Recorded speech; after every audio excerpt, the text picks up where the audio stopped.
Thousands of years before almond milk, before oat milk, and before soy milk, we humans made this right here. This is hickory milk. Particularly the indigenous people of Central and Eastern North America, where hickory trees are native to. The Cherokee call this drink kanachi. Today I'm going to show you how you can make it too. But why would you want to? And why did Native Americans go through all the trouble of making it? Because especially without modern tools, it can be relatively laborious. There are three main reasons. First, hickory milk is extremely nourishing and healthy. Hickory nuts contain over 650 calories per 100 grams, which is over double what you get from wheat. So this was a life-saving food source. Hickory nuts are also filled with essential vitamins and minerals. There are too many of them to name. I'm just going to put all of them over here and highlight them for you.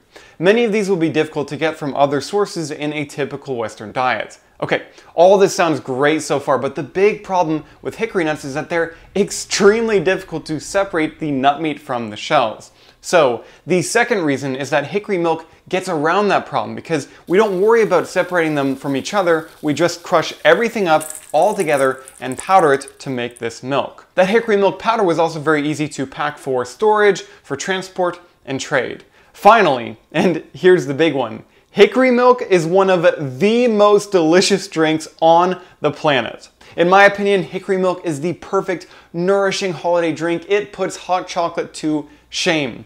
America, this right here is your drink. So let's learn how to make it. And to do that, we're going to need hickory nuts. But foraging for hickory nuts does have a few pitfalls. There are three big ones, and I'm going to show you how to avoid each of them. And remember, you don't need to worry about memorizing all the details in this video because I've put them all in a downloadable guide just for you. To start off, let's make sure that we're all on the same page. I want to define what a hickory actually is.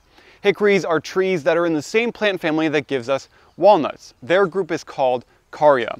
There are over a dozen of different species of hickory, and they are found primarily across Central and Eastern North America. All of them have what's called pinnately compound leaves. Another name for that is feather compound, and they have various number of leaflets on the leaves. Hickory trees produce hickory nuts, which is of course the particular interest of this video and to us humans. Hickory nuts are initially encased in a green husk that eventually dries and turns to a brown color. With most species, the husk will naturally split as they dry, but there are a few exceptions to that we'll explore. Also, for our uses, all the hickory species are not made equal in terms of the nuts that they produce. We'll cover that more in a bit as well. For now, we need to know where to look for them, and that is the first big pitfall that you could run into. You may think hickory nuts come from hickory trees. Trees grow in the woods, so let's go into the woods to find them. And you'd almost be right. Going to the woods is a really good place to start, but don't go all the way in the woods, especially in a situation like a closed canopy forest where hickory trees are going to be competing for sunlight and space and area, and they're generally not going to have enough energy to fruit vigorously. Plus, even if they kind of do, they're going to be really difficult to gather from the cluttered forest floor. I either look for hickory nut trees on the edges of forest in more open woodlands or along creek sides, but another great place for everyone is honestly just around your neighborhood, around parks or things like that. I've knocked on many doors and most people are very excited at the notion that I'll be picking up all the nuts in their lawn. Another element though that will have a big negative impact on hickory nut productivity is squirrels. Yes, believe it or not, just squirrels can have a huge impact on them. So if you have the proper license, there are some tricks that you can do to get a different kind of wild food and a lot more hickory nuts as well. But what kind of hickory nuts should we be looking for? In my basket right here, I have an assortment of several different species of hickory nuts, and the second big pitfall is knowing which of these that you want to gather. Like we talked about before, there are over a dozen of different species of hickories, but some of them you don't really want to gather for eating, like bitternut hickory, Caria cordiformis, as you can imagine from the name, bitternut. And really, there are three main ones that you want to be looking for gathering to make hickory nut milk, and they're all pretty easy to recognize. The first one is shagbark hickory, Caria ovata, and this one is also thankfully one of the most common species in North America. You can probably guess the easiest way to recognize them. It's the bark. I mean, just look at it. It is incredibly distinctive and very, very shaggy for how it gets its name. The one trick with this one is that there is another species called shellbark hickory that does also have somewhat shaggy bark that I personally don't really use for hickory milk. The way to distinguish them is that shagbark has compound leaves with mostly 5 leaflets and shellbark has leaves with mostly 7 leaflets. Also, I've got some nuts of shellbark right here, and a big characteristic of them is that they are ridiculously huge. That's where it gets its other common name, kingnut hickory. This tree produces the largest hickory nuts in the entire world. Holding them here side by side, you can see how much larger both the husks and the shells are of shellbark hickory compared to shagbark hickory. I definitely do eat shellbark nuts, and I think that you should too, but just not for milk. I'll show you what I do with them a little bit later. The second big one is pignut hickory, Carya glabra. The range of this one goes much further south than shagbark does. Now, with pignut hickory, I need to address something about the name. Some of you may be surprised that I'm even listing pignut hickory because you know that to be a hickory with very bitter nuts. The reason for that is that way back in the day, botanists actually mixed up the name of pignut hickory with the actual bitter nut hickory tree, bitter nut hickory. Many communities still refer to the modern pignut hickory just as hickory or common hickory, which is totally fine. So to clear things up, when I say pignut hickory, I mean Carya glabra, which does not have bitter nuts. The one that actually has bitter nuts, most often called bitternut hickory these days, is Carya cordiformis. Both of these, pignut and bitternut, do not have very flaky bark like shagbark does, but they do have bark with intersecting ridges. In addition, both pignut and bitternut have husks that really remain attached to the nut and the shell. They don't naturally split open all that much. So because we wouldn't want to have bitternut ending up with our batch, we need to know how to distinguish them. And if you know the right details, it's very easy. Again, pignut hickory usually has 5 leaflets per leaf, and bitternut hickory usually has 9 per leaf, so that's a really easy way. But they're also easy to distinguish by the nuts themselves. Pignut hickory has a completely flat surface at the top, whereas bitternut has 4 distinct ridges running along the top. I use that detail to distinguish them all the time, but even if you were to break the husks off, bitternut shells have a little point at the top and pignut don't. So no matter how you find them, they're very easy to distinguish. And the third and final species is black hickory, Carya texana. Now most of what I know from this one comes from what I've learned in Sam's book, Incredible Wild Edibles, as it doesn't really grow in my range. Black hickory is found from East Texas up to Missouri. And if you're watching from that area, then following the steps in this video, make hickory milk with black hickory and then let all of us know how well that it turns out. I myself am very curious about it. I've heard it's pretty good, but I want to hear from you. Oh, and I've got one more nut that I want to cover for people from my region of the Southeast that you want to look out for to not use. I'm talking about these right here, which come from a species called mockernut hickory, Carya tomentosa, which is one of the most abundant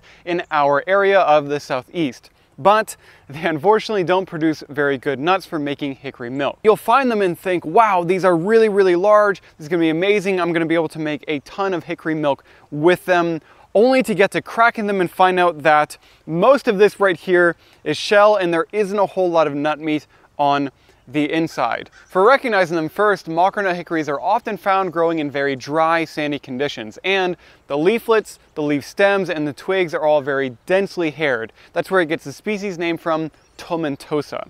With a hammer, these things are going to be very, very difficult to crack. However, if you use a goody getter, a tool that I'll show you in a second, you can actually crack them relatively easily. The problem is the further steps that you'll go through into making hickory nut milk are not going to work that well with the really, really thick shells from this one. So it's one that I personally don't use myself. And just really quick, I'm going to cover 2 lookalikes that I think you could potentially be confused by. The first one is black walnut. We learned about that earlier. It's a distant cousin to the hickories. They're in the same family. With black walnut, they also have a green husk or hole that surrounds their nuts, but they don't split in the way that hickory husks do. They remain unbroken. The only exception to that being the few species like pignut hickory, which have husks that don't really split open. Even then though, black walnuts are a lot larger and they're way more spherical versus pignut, which is more ovoid and it kind of tapers at one end. The second lookalike is buckeye, or sometimes called horse chestnut. These are trees and bushes in the genus Aesculus. Their nuts can look a bit more similar to hickory, but they're gonna be kind of different. The big difference is that with buckeye husks, they're gonna house multiple chestnut-like nuts per husk versus hickory, which have just one hard-shelled nut per husk. But When should we be looking for hickory nuts if we want to find them? Hickory nuts generally mature and fall to the ground usually between September and sometimes into November. Depending on where you're looking for them, they're going to be earlier in the north and a little bit longer into the season in the south. And don't forget that you can find the timing window for dozens of other wild food and herbs in my interactive foragers calendar. All right, now we have found the right kind of trees. We found them in the right area and there are a bunch of hickory nuts all over the ground. But this next pitfall may be the biggest one of all.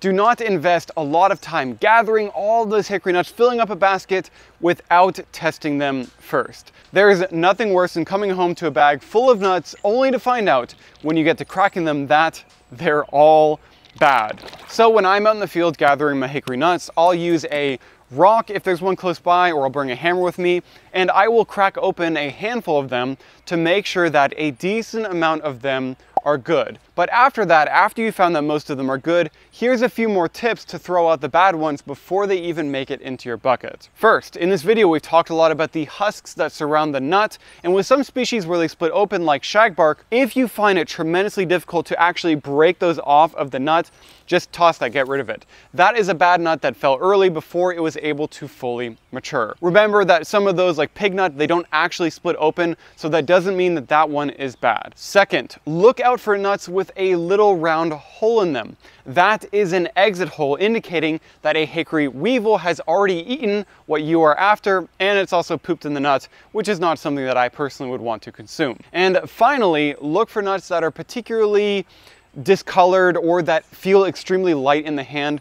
Those are most likely nuts from last year, and they're probably really bad, beyond bad at this point in time. For some of my best spots, I'll actually go out to them before the season even begins to rake away all the nuts from last year. This makes it so much easier to gather only the good ones when they do start falling. No matter what though, you're probably going to end up with at least a few bad nuts in your batch. So with this next trick, you can root out most of those without even needing to crack them open. What we're going to do is we're going to fill up a container with water, and then we're going to toss a few of the hickory nuts in.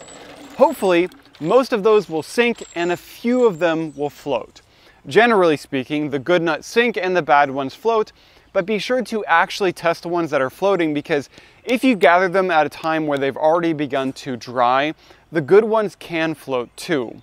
With pig nut, you want to make sure that you actually dehusk them before you do the float test, because the husk will make most of them float even if they're good or bad. Pig nut hickory is one of the most abundant ones that I find in my area, so here's what I do to dehusk a lot of them very quickly. I don't try to take them and crack them and remove all of them one by one as I'm going along. Instead, what I do is I'll take them and I'll put all of them immediately into a container. Then I'll take those and I'll throw them into a bucket, I'll cover it with a lid, and I'll shake it all up really vigorously. I'll take the contents of the bucket and I'll dump all of that immediately into the water to float them, which will also naturally float the husks along with it. That is a really efficient way. But there's another benefit to floating in addition to separating the good nuts from the bad ones. Naturally, doing the float test is going to give a nice clean to the shells, and remember, the shells are going to end up in our milk too, so we want them to be clean, free of dirt, debris, sand, things like that. Once we've gotten all the good ones separated, we can get them drying and curing in an area with good airflow. I found that my hickory nuts last for about a year or so if I store them in the shell, inside in a room temperature environment. And we need to crack them at least in half first to inspect the nut on the inside to make sure that we don't have a bad one before throwing them in with all the others. The one type of nut that won't be caught by the float test would be a rancid hickory nut, and that is not something that you want to eat. Having them in the batch will completely ruin your hickory nut milk. Good nut meat fills the inner shell and is a nice even beige color on the inside, and it's also free of blemishes. Rancid nuts are usually discolored. They're a really dark yellow, or sometimes they'll have some blue blemishes in there. And if they're really advanced, then they'll start to have molded, and that'll be very obvious. Another thing that you want to look out for is exceptionally shriveled up nut meat. Those ones aren't necessarily bad, but for me, I usually just toss them aside. The float test usually catches all of those anyway, so you shouldn't encounter too many of them. When I'm cracking them, I break them up into smaller pieces than just in half. And I find this much easier to do with my grandpa's go-to-getter right here. They have this small nut ram attachment that works beautifully for hickory nuts. It also makes getting out whole halves from some species like shagbark hickory much easier to do. I'll usually have a bowl set aside for the whole pieces and another one for the ones that are harder to get out that are destined for nut milk. The other one that I'll use this for is shellbark hickory, but normally with the normal size nut ram. Shellbark is the only species of hickory where I actually spend the time getting out and separating the whole nut pieces because they are so large. You can also use some of the wild food processing techniques that I've developed, like the water swirl method, which I use for black walnut, which will work perfectly for shellbark hickory as well. But let's get back to talking more about nut milk. Even if you're using something like the go-to-getter with species like pig nut, you're just not going to get very many whole pieces out. You can see right here, this is a cross section of the inside of the nut, and you can see that between the inner shell and the nut meat, it's really kind of integrated and interlocked between each other. And if we zoom in, because the nut meat slightly enlarges towards the end right there, it's gonna really lock itself in. This right here is the entire purpose of us making hickory milk. It allows us to efficiently extract the calories and the benefits of hickory nuts without needing to worry about going through all of the effort of separating them. So I'm gonna take my pig nut hickories right here, I'm gonna crack a bunch of them, and then we're gonna take them inside and we'll get on to the next steps of processing them into hickory milk. All right, and here are all the nuts that I've cracked. Now, the next step is to take all of this all together and crush them into very tiny pieces, which is going to release the nut meat from the shells. And traditionally, this was achieved with effectively a really large mortar and pestle that was made with a hollowed out log and a large branch. This tool was called a cannone. However, for most people building or even just acquiring a traditional cannone, it's going to be pretty difficult. I don't even have one myself, but you can see in this video on the right a video by Sam Thayer demonstrating how they are used. I've used his before, and if you do get one, they do work fantastic, but thankfully there is a great modern alternative: mechanical blenders. I use a Vitamix for this and it works perfectly, but don't make the mistake that I have in the past and use the plastic container that comes with it. You really want to get this one right here, the stainless steel one, instead. You can kind of see here that there's little bits of plastic that have been scraped out of the inner wall of the blender, and we already have enough microplastics in our bodies from all the things that are out there in our food, so we don't want to have any more. My stainless steel one works like a champ. It has been able to handle absolutely everything that I've thrown at it, or at least it seems that way when I have my hearing protection on. Be aware that this thing is going to get really, really loud when you're blending everything up. Let's do that right now. Okay, so all that we're going to do is take our cracked nuts right here, and I'm going to fill up the container. All right, now we're just going to run it for about 30 seconds. Here we go. I'm going to take the container and then I'm going to empty out all of that stuff into another bowl as I work through all the rest of it. And here they are after we've done all of that blending. If you look closely, you'll see that there are definitely still larger pieces, particularly of the shell, that are still in there, which that is totally fine. We're going to take care of that in the next step. The nut meat, if we look closely, is really, really broken up thoroughly, and that is the important thing that you're really looking for. Now, directly after blending, this right here is perfectly fine to go ahead and use to start our hickory milk, even with those large bits of the shells in there. But for me, as you can see, I make them in really, really large batches. That is more than I'm going to use in one go for making hickory milk because it's just more labor efficient that way, right? I don't want to process them little bits here and there, every single week. I want to get through all of it. And in addition, when you first gather hickory nuts, that is when they're going to be at their freshest. So if we go ahead and process through all of this, then we can get it into a state where we can freeze it to preserve long term and really lock in that quality. But to preserve it, we're going to need to remove these large bits of the shells here. So let me show you what I do for that. Okay, for this, we are going to use one of the filters in my Foraging filter set. If you followed me for any amount of time, you know that I am a big fan of these things right here. They have so many incredible uses for wild food processing. The size that I'm using in particular for hickory milk is the 1/12 inch filter. The smaller ones are going to be perfect for packing and preserving, but the larger pieces, as you'll see, we're going to have another use for them. So I'm just going to take all of these right here, pour them on top.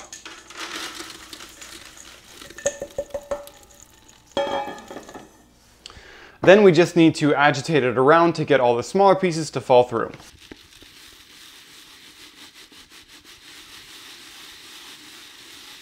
Okay, so now here are our larger pieces, and here are all of the finer pieces. I'm going to set the larger ones off to the side for now, but don't throw those away. We aren't done with them quite yet.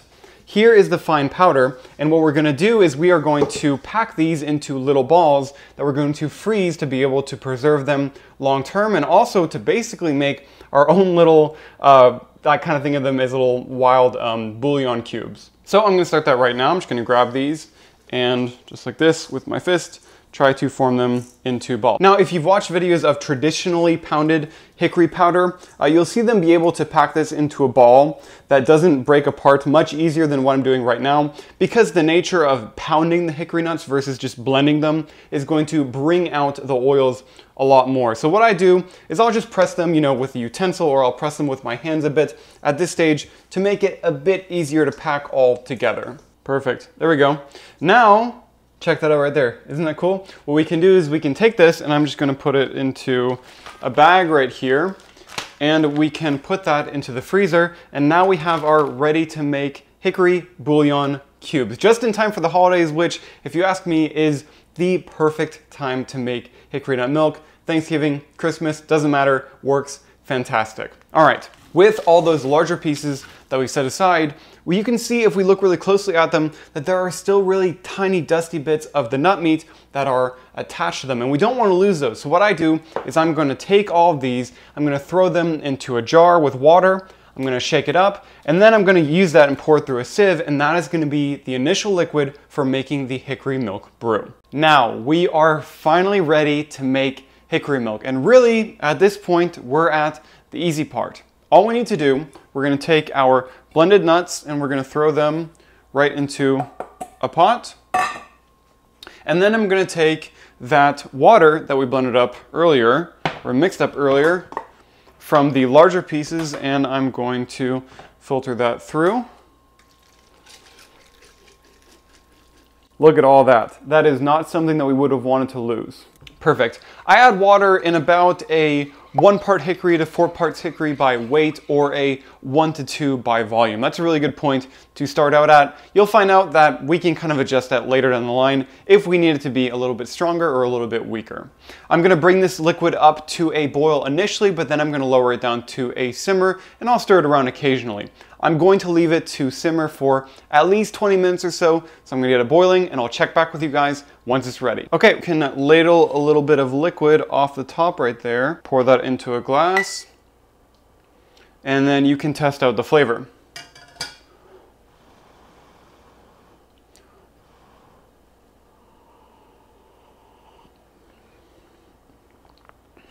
Wow, that is so amazing every single time. You can see little bits of oils that are floating on the top there, which comes out when you make hickory milk, which just adds a really nice mouthfeel to it as well. If you find it a little bit on the weak side, you can do one of two things. You can either leave it to simmer for a little bit longer so that more water will evaporate and that'll concentrate the flavor, or you can add in more hickory nut powder. Remember, it shouldn't be bitter or astringent or anything like that. If it does taste that way, you may have accidentally used bitter nut hickory or gotten them mixed in with your hickory powder. Remember, in my downloadable guide, I show you how to easily recognize it and avoid it so that doesn't happen. For me, the flavor of this one is perfect right now, so I'm going to take it off the heat and I'll meet you guys over here. You can drink it straight out of the pot like this, but there will be tiny bits of nut meat in there, which gives it, a bit of texture. But if you don't want that, then you can filter it out, and I'll show you how to do that in a second. Another thing that you'll find depending on the species is that it'll be a little bit more or a little bit less sweet, but it won't be profoundly sweet. So if you want to add a little bit of sweetness, what I would recommend is the North American native sweetener of maple syrup, or maybe we could use smoked shagbark hickory bark syrup with our hickory milk. That would be perfect. I can't believe I didn't think about that before. Let me know if you guys want to see a video on how to make that syrup. It's really delicious, and it's just the perfect pairing for this. Okay, anyway, let me show you guys how I filter it to get a smoother consistency in the end. This is me in the future now. I had this little itch. There's a little bit more experimentation that I need to do with my filtering method, and boy am I glad that I did, because I found something that I had always been looking for. So originally what I've always done is I've just used a metal sieve right here, but I'm going to show you how to also use a nut milk bag. So if you go the metal sieve route, the only problem is that a lot of the time the fineness of the filter isn't quite enough that it can keep out really tiny bits of the shell in there. So what you need to do is, after you filtered it all through, you're going to find that you'll leave it and it's going to settle out into 3 different layers, and you'll want to pour out the liquid so that you can leave all of the solids on the bottom and just get the liquid out. The only problem that I found with it is sometimes you can get quite a lot of solids in there and it's hard to get the liquid out, and also that the liquid is a little bit thin, and I wanted kind of more of a full, creamy hickory nut milk experience with it. So let's talk about the milk bag method. Here are the ones that I use. They're just a cotton milk bag and they work really great, but there's a couple things you need to know. When you get everything through the bag, be warned, it's not going to go through quickly and easily. You need to be patient. Don't try to take the bag and really twist it and exert a lot of pressure on it. All that's going to do is it's going to push the really tiny pieces of the shell through, which you don't want in there. What you want to do is you want to slowly massage the bag and gently press the liquid through. Trust me, you're going to be rewarded with it in the end. At least I think so. Here is the results of trying the experiment again. Let's see if I was able to replicate my initial results. Yes, it's perfect. Has such a full flavor. It's very creamy, has an amazing smooth finish. This is what I'm looking for with hickory milk. I have a few more tests that I'm going to do that I'm working on, so if I find anything new, then I'll put them in the pinned comment, and they'll also be in the downloadable guide that you guys can all get. I'll explain more about why I switch the time that I grind them over there, but wait, there's a little bit more. The thing that I love about hickory milk is that it really unlocks hickory nuts as a viable, labor-efficient, staple wild food. And there are 4 other wild foods that I think you should know about for long-term survival, which you can learn about in this video right here. It's exactly what you're looking for, and I hope to see you there. The first one is hickory, so just watch the intro and then skip hickory, and you can learn about all of the other 4. See you guys.